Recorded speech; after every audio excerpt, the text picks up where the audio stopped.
පස්සේ අපි ලන්ච් එක ගන්න ආවේ සෙකන්ඩ් ෆ්ලෝර් එකට. මෙතනත් මාරම ලස්සනයි. මෙතන ඉන්ටීරියර් එකත් මගේ හිතට හොඳට ඇල්ලුවා. මෙතන ඉඳන් බැලුවාම මුළු පළාතම ලස්සනට යායට පේනවා.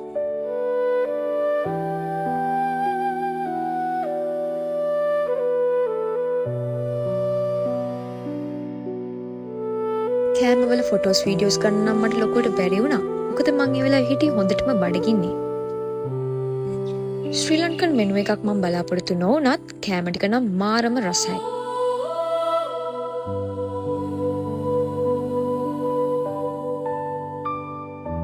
පස්සේ ටිකක් හවස් වෙන්න දීලම අපි පූල් එක එන්ජොයි කරා. පූල් එකට පේන view එක ගැනත් කතා කරලා වැඩක් නැහැ. මාරම ලස්සනයි. ඉවිනින් ස්නැක් එකෙන් පස්සේ ගෝල් ෆෝර්ට් යන්න හිතන් අපි හොටෙල් එකට සමුදුන්නා.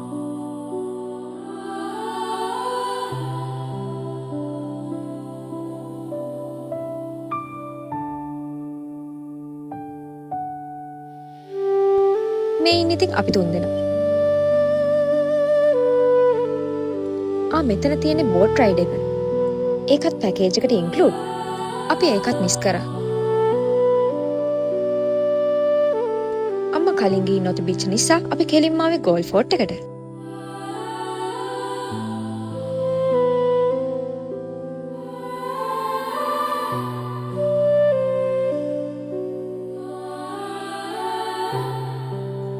බීච් වේව් එක වගේම සන්සෙට් එකත් එන්ජොයි කරේ අපි කාලෙකින්.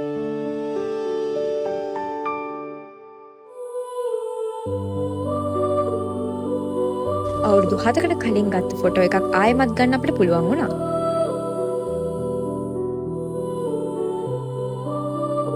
අම්මගේ ආසාව පරිදි අපි ක්‍රේප්ස් try කරා. මේ ක්‍රේප් රණ. මං ඉතින් චොක්ලට් ලවනේ.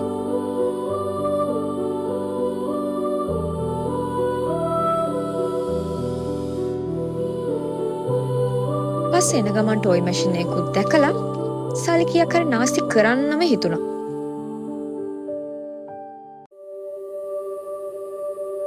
සුපුරුදු පරිදි මේ පාරත් මම පරාදයි. මේ විදියට ඉතින් අපේ දවස ගලුපුරවරේ ගත වුණා. අදට මං ගිහින් එන්නම්. බයි.